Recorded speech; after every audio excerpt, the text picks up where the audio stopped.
Good evening, everyone. So we're back. We're back for call number 2 of the Wet Weather Challenge. Um, Tonight, I'm sort of expecting that everyone hasn't really had a chance to do much since the first call because the exercise was only dropped in the Facebook group today. So I don't know if you've had a chance to look at that or not. If you have, and if you've got any questions on that, let me know because we'll talk a little bit about that before we move on. And for anyone who's jumping in here for the first time on the second call, what I recommend is that before you go ahead and do the exercise that we're going to be talking about on this call, I definitely recommend you go back to the Chilled Woman, Horsewoman Facebook group, look up the first call and the first exercise and make sure you do that one first, because it's going to set you up with a good dynamic with your horse to go into today's call. So before we move on, did anybody get a chance to have a first go at that exercise, and what were your thoughts on it? Feel free to unmute yourself if you want to come up.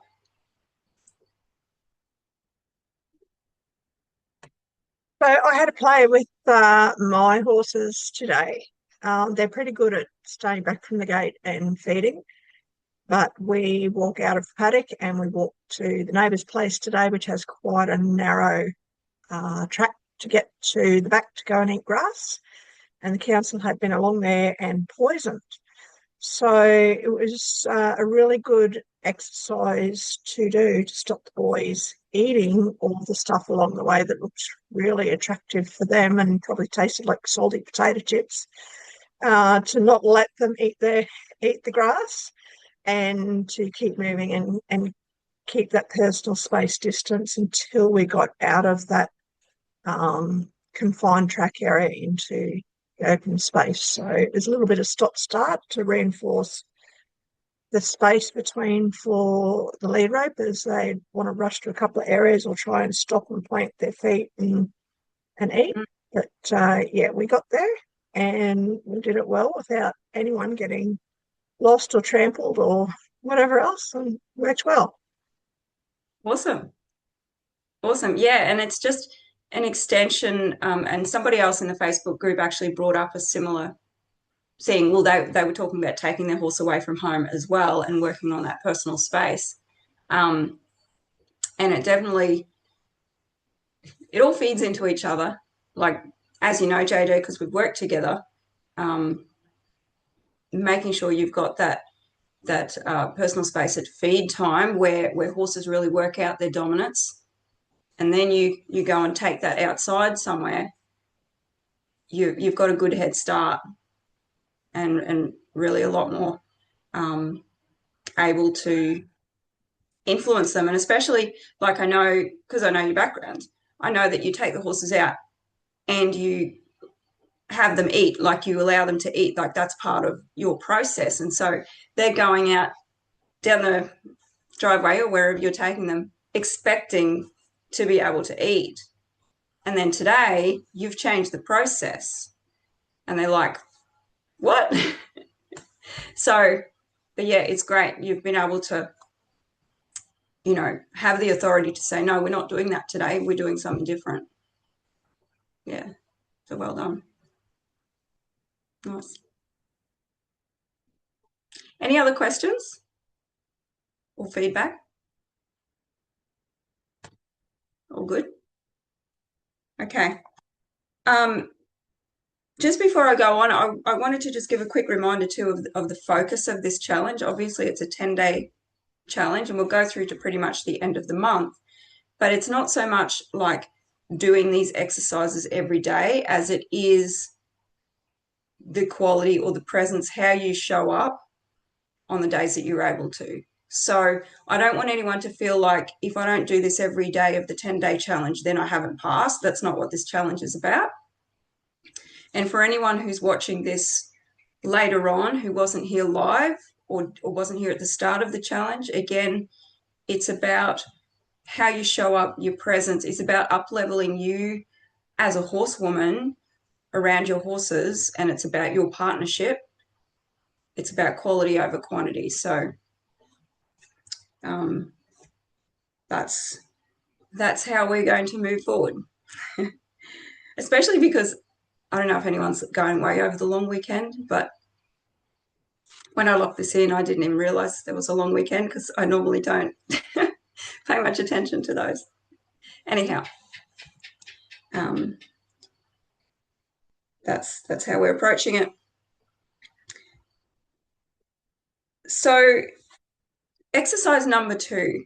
I mentioned yesterday that this one is, so building on from the authority piece, we're now going to be doing a lot more like reading of the horse's body language so that we can respond to it appropriately in a way that helps them to learn. For today's exercise, you will need a safe, dry area or just an area with good footing. So your horse's shelter in the paddock might be okay, a stable might be okay. You don't need a large space. You just need a space that's big enough for you and your horse to be in close proximity. And that if you need to enforce any personal boundary space while you're in that area, that you can do so safely without slipping over or anything like that. So for this one, we're going to be doing a task that your horse might typically want to avoid a little bit or disassociate from. I'll give you some examples. And usually it's things that you might do every day. So the one that I've videoed is actually bridling with a horse that doesn't like to be bridled. He's a little bit finicky about things touching him. So, and he tends to keep his mouth closed. So that's something that I'm working on with him. Another example might be a horse that is a bit touchy with picking up their feet, for example, or they don't like to be sprayed. What's another one? I did have a few written down. Worming is another good one. So something that you probably do fairly regularly, but it's something that you just kind of get done, and you're aware that your horse doesn't really like it, but you just get it done and they tolerate it. So when we get into the video, and the one that I'll post up in the Facebook group, you'll see that we're really slowing it down. We're not going to rush through it.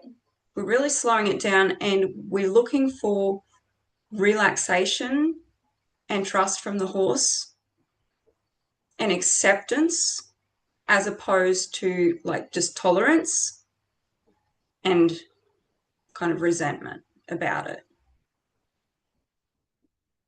So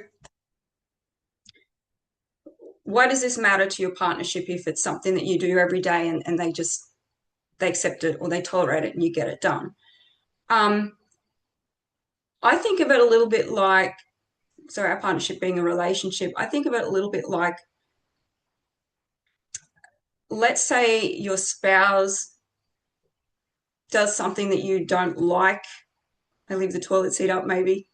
Something that you've told them that you don't like, but they continue to do it even though they know you don't like it, and it just doesn't matter to them. And you both get on with life and it's okay, but it's kind of annoying. Like, it doesn't add anything to your relationship. It kind of grates on you. And so I think, I mean, obviously horses don't think the same as us, but if you're doing something every day that's creating a negative feeling in your horse or makes them feel like they need to disassociate from you in that activity, it's really not helping your partnership. it's an area where they lack trust in you, even if it's just for that activity. Or it's an area where you're actually not listening to them and you're not helping them find a better way to navigate that activity. Is this making sense so far? Yeah, cool.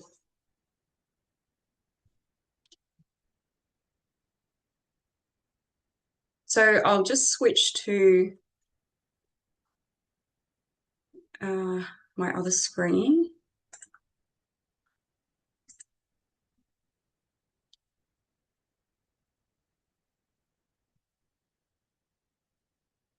So this is just a small snippet of the video that will go up in the Facebook group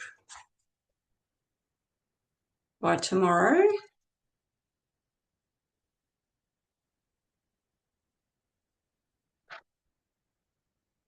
And again, Valero doesn't like to be really touched around his mouth much and things like that. He doesn't really like having the bridle put on. I don't think he's uncomfortable in it, but he's just a little bit resentful of it. So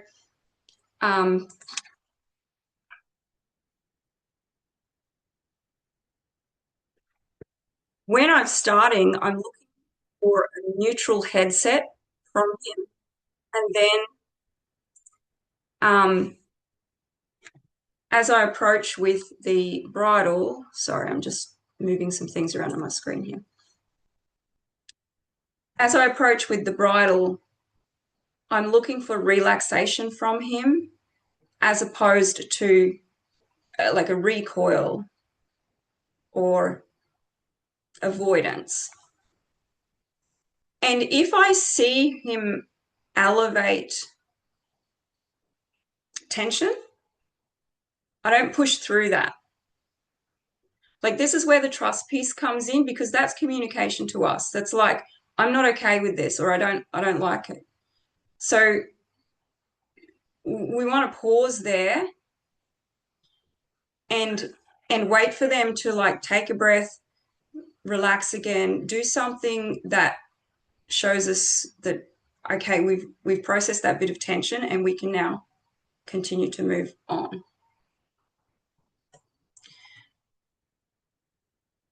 So it may take a long time. Slowing it down this much can take quite a long time to get the bridle on, but the point is not really getting the bridle on, it's getting them okay with the process. And this is why it's such a great exercise to work on in wet weather or when you can't ride, because you have time. You've got nothing coming after that you're rushing to get to, other than maybe your other chores and jobs that you have. But you can really be mentally present, and so can they. Just go on a little bit further. Oh, I use a little bit of positive reinforcement here. So there's some treats, which can be really useful, not just to give them a reward, but also to get their mouth working, unlock that jaw, start to, like if they're still holding a bit of a brace, that can trigger them to let go of that brace and breathe and, you know, relax more.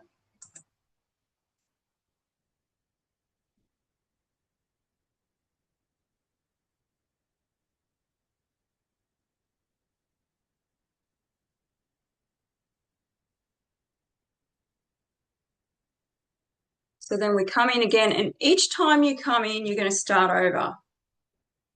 We don't just expect to go straight to where we were before. Each time we come in, we're watching the horse's responses. I think, let's see what happens here. Oh yeah, he's just turning away. So when he's turning away like this, I actually think watching this back that he was turning around to get a fly because there was a lot of flies here. But when they avoid, I actually go with them. So I don't release on the avoidance, I go with them until they start to choose to come back towards me. I don't want to release on the avoidance because then that gives them obviously the release of pressure, teaching them that to move away from it is the answer, and that's not what we want. So the moment he starts to come back was when I released the pressure.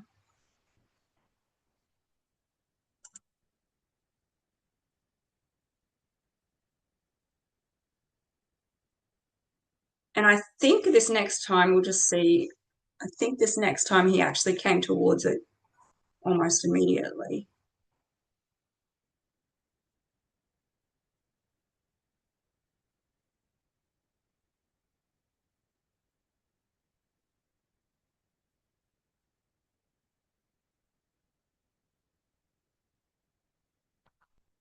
He didn't come towards, but what I was saying in the video there, he was committed to staying still.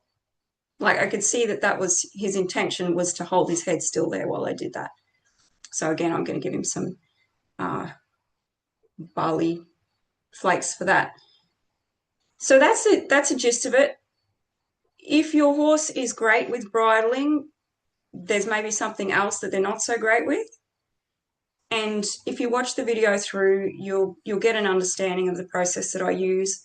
Some of you might be familiar with like clicker training or other positive reinforcement things, and feel free to use whatever other tools or knowledge that you have to adapt the exercise. But again, the point of it is to break it down slow enough that your horse gets comfortable with it every step of the way. So, for example, he might get comfortable with me bringing the bridle up, towards his eyes, or maybe even putting it on over his ears. He might get good with that part, and then he might get really uncomfortable again when I go to actually put it in his mouth or keep it in his mouth. So it's about breaking it down and giving them a more positive experience, or giving a positive meaning to that exercise. So that next time you come out, or later on when you're coming back into riding and that, and you come to put the bridle on or pick out the feet or worm them or spray them, whatever you've got to do, there's like this sense of okayness with it, a sense of relaxation. We're not building tension into the horse or resentment that's then still there in the background when we go to ride them. The more they are okay with everything that we do with them, the more that they trust that they can communicate with us with everything that's happening, the better, the tighter your partnership will get. So I've got lots of room for improvement here with him. I've got lots to work on here with him. But yeah, that's it really.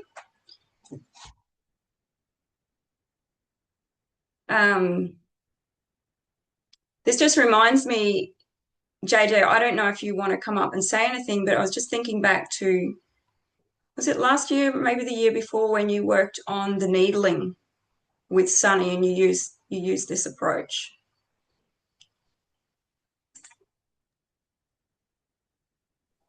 Yeah, that was a bit of a challenge in itself.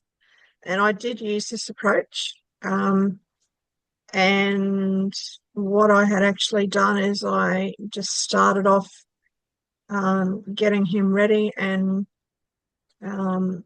giving him a little pinch and putting the fingernail of my other hand against his neck and getting him comfortable, and just repeating that to every afternoon when we started off with your afternoon routine. That would be one of the things, and it would be done both sides. And then as he got more comfortable with it and relaxed with it, we graduated to a toothpick and used a toothpick instead of the fingernail. And then we eventually graduated to the syringe on the needle itself. And I did use treats as positive reinforcement because both my horses are very food oriented. So for them, it worked really, really well is to have that reward at the end of it. Like they knew that reward was coming and I made it worth their while with Mm. something they valued very highly. Um, yeah, and it worked surprisingly well. And I had also done it, that technique with my older horse who was averse to worming and averse to the syringe. So um, I basically did the same thing, but instead of having syringes filled with wormer, every afternoon when I got there, I had a syringe that had molasses in it. And I would just put it on the side of his face, and he had to, as soon as he stood and relaxed, I'd take the syringe away. And then we got greater and greater, and then close to his mouth. And then when he realised there was molasses in that syringe, well, that was pretty good. And then when it was time to worm, I dipped the tip in molasses and he took the syringe himself because I was at that stage I got to worming him where he was completely unhaltered. He had come and wanted himself. Um, and then, yeah, so when he got the wormer, it was tip was dipped in molasses and I had a backup of a proper molasses syringe. And when he got the wormer one, he turned and give me the look and I just apologise and say, I'm so sorry, buddy, you must have got a bad one. Try this one. This should be a good one. And I can worm that horse, no problems at all. Doesn't even have to be haltered, which is great. So yeah, the techniques Yeah. definitely work. And just for context, I think with Sunny, before you started, really focusing on training the acceptance of the needling, he'd had a bad experience, hadn't he? Like he kind of pulled away. Uh, He had um, had a bad experience. Not long after I got him, he sustained an injury and he hadn't been exposed to needling before. And he needed to have antibiotic injection and to be sedated to treat the injury. So that was a very difficult process um, to get that done, and he wasn't particularly comfortable with that at the time. mm, Um, so it really puts the focus on you to turn that experience around yeah, and have it safe for you and the vet when something happens. So yeah, I know now um, I can needle Sunny quite safely, but I still follow the same process mm, to do it. And I just make sure that it's a relaxed environment, even if we have to stop and take a breath. It's a relaxed environment, not rush, rush, rush, but that process works beautifully. yeah, yeah. Awesome. The other thing I wanted to mention,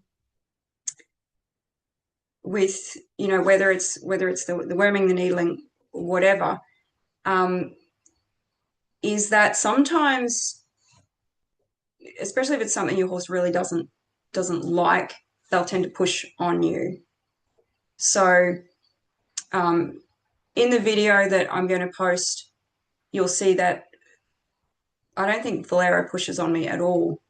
But a lot of horses will, throw their head around, or especially with needling, uh, they feel trapped, and so they want to come over the top of you or turn around and get in your space. They'll do something physically to influence you to stop or change what you're doing.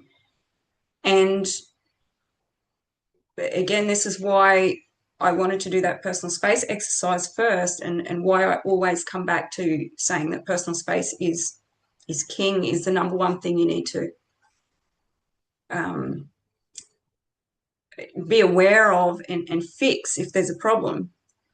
Because when it comes to then doing these other things that we need to do, you're pretty safe. Like, or your horse already understands where the boundaries are, and you're not fighting with like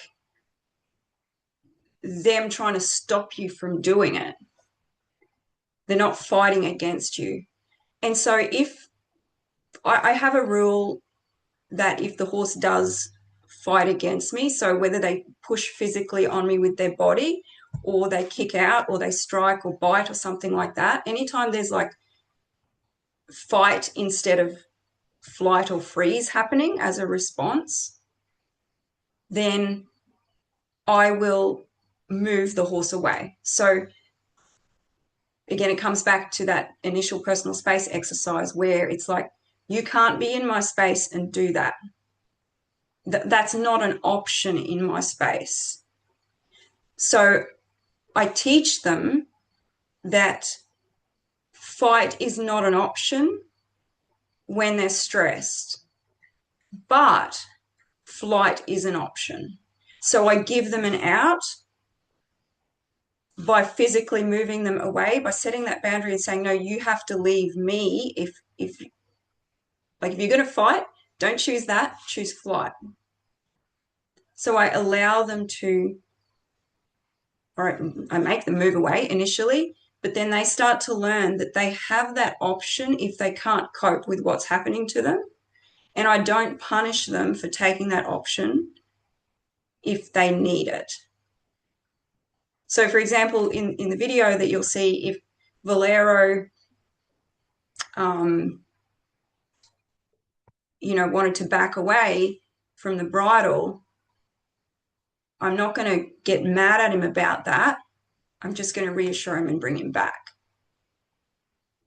So it's just another way that you can build a lot of safety into your handling, especially in close proximity, is don't ever allow the option of fight. And this one is really good to remember when you're handling feet as well. I don't allow them to kick out at me. Like, I don't just hold on to that while they're kicking. I'm like, no, you've got to move away and we'll try again. So you might spend a little bit more time than being able to get your hands on them again back to where you were. But now you're in a much safer position. And I would prefer to rebuild confidence with the horse from a place of having authority than to be fighting with them or for me to be in danger. So while you're going through this exercise number 2 and applying it in whichever way is relevant for your horse, in whichever activity is relevant for your horse, just remember that personal space piece and notice, are they pushing on me at all with their body? Are they pushing on me with their head? Are they leaning into me? Are they kicking out? Any of that? We just say, can't do that here, go stand over there. And then continue on. Any questions about that? I've got a strange question. So Go ahead. I like a challenge. I'm curious, if you're chewing hooves, and particularly when you're on the front hooves, and the horse starts licking the back of your neck, is that invading personal space or what is that?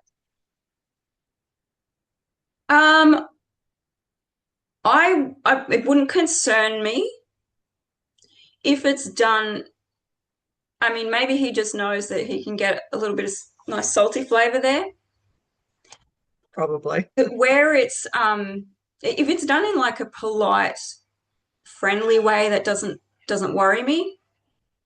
Same with where if a horse turns their head towards me in a very polite, soft, friendly way, where they're actually watching your body language and they're ready to turn back if your expression changes, then usually I will accept that kind of interaction. Sometimes I'll test it. I'll be like, I'll put my hand up, we'll touch them. And if they immediately respond to that, then it's a friendly interaction. But if it's like a braced interaction, I don't accept that. But back to the licking your neck. So I would say it's harmless. Maybe he's turning his head that way to help him balance himself.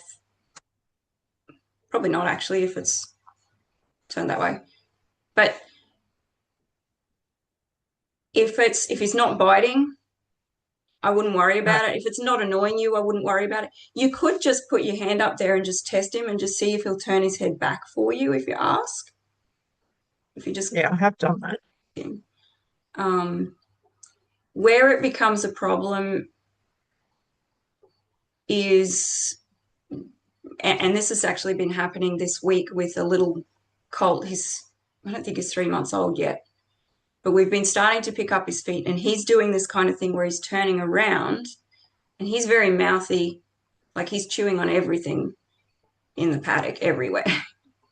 And so he'll turn around and sniff, but it's like a little bit of a threat, and the next thing there's a bite. So if you're watching their body language, their overall body language, you'll be able to determine whether that turnaround to look at you or to sniff you is like, what are you doing? I don't like that. Or if it's like curiosity. Yeah, And so then respond whichever way is relevant to that. yeah, no, it is friendly. It's just Yeah. disconcerting when you're trimming hooves and it just all of a sudden something's licking the back of your neck. Yeah, I would say at some point he's just discovered that there's a nice little salt lick there and he makes the most of it.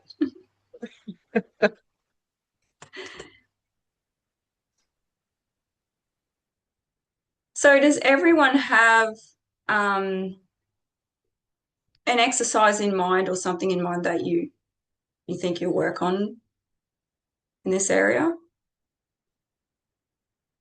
Yeah. Come up and let us know if you like. Is it different to what I've suggested?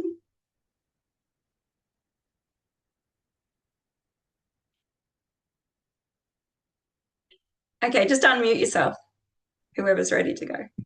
Real.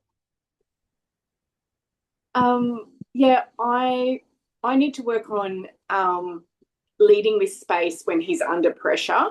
So most of the time he's great, but there have been some times in the last few months where he's really kind of pushed all over me, and so I'm going to be working on creating a much more space when we're just out walking on the lead. That's my Awesome. Yeah. And he's doing it. I don't know if he's a bit sore, but he's been usually pretty good at feet picking up, but we probably need a little bit of practice on that as well. Okay.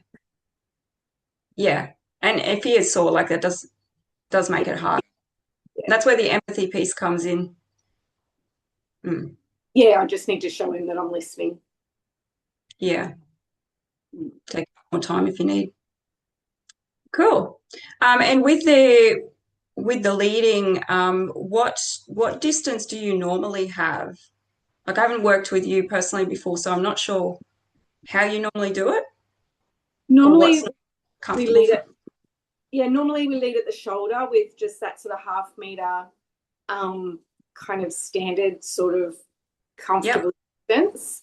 But over the last year, I was going through some issues, and obviously it's reflected on our relationship, and he's become a lot more pushy when he's in situations like he doesn't actually like going to the beach, and getting off the beach is a problem, like leading him up the path off the beach and things like that. He's all over me. So we need to work on things like that.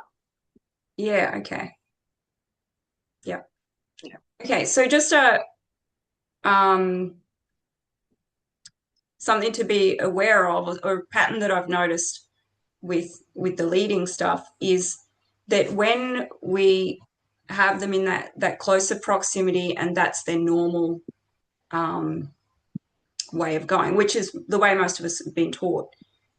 That's like at our personal space, like a human's personal space distance. And so a horse's personal space is generally a whole horse length. So if you're finding that he's pushing on you, you'd be better off to put him out to that full horse length for him to understand, oh, I can't get in real space, for it to click for him. I've found with a lot of people, when they're trying to correct the personal space and they're trying to maintain that, was it 1/2 meter you said? Or thereabouts? Yeah, so you're trying to maintain the 1/2 meter personal space, and you have to keep correcting and keep correcting and keep correcting. Because in the horse's brain, he's already in your personal space up close. That correction doesn't really sink in until you put him all the way out. So that's something you can try and play with. With my clients, one of the starting exercises I do is we do all our leading at a horse length, get that really solid before we come into close proximity again. So we teach that authority piece and that personal space piece so that it really sinks in, and then we bring it back in. So you can play with that too if you like. But yeah, it's just a pattern that I've noticed, is that when we're making the corrections up close a lot, I find that it doesn't sink in until we actually put them all the way back. And then they go, oh, you actually want me out of your space. So just a tip. I can play with that this week. Yeah. Awesome. And you might find that he gets quite rattled when you start to do that, because he's so used to being in your bubble. He's rattled, but he'll settle after a bit. Awesome. Okay, well, I shall let you go, unless JJ, did you want to come up? Did you have anything else that you were thinking of working on that you wanted to share? All good? Mine's also going to be on lead. Sonny doesn't particularly like going over poles. So I was just going to put the ground poles out and focus on keeping him out of my space, but put the poles on the circle to go around and make sure he's out, not encroaching in on that circle to avoid the poles. Yeah, okay, cool. That makes sense. And a great visual too for you to know how far away he is, because you've got the ground. Yep. Poles are acting as a marker for me so I can see whether he's encroaching or not. Awesome. Won't be anything fast because he's still got a cut recovering on his foot, but he's certainly capable of going over poles at a walk and light trot. Yep. Sounds good. Okay, well, thanks to everyone who came live, and I will let you get back to your evening, and I'll put up that video. So this replay and the bridling video will go up in the Facebook group. And our next call is on Wednesday next week, the 28th. It's the 28th. Yeah, it's the 28th. So by that time, you'll have a chance to play with things a bit more, and we'll see where we're at. And I'll also drop another 1 or 2 other exercises in the Facebook group sort of over the weekend or before the 28th as well, to give you a couple more things to look at. All right. Good night, and I'll see you in the group.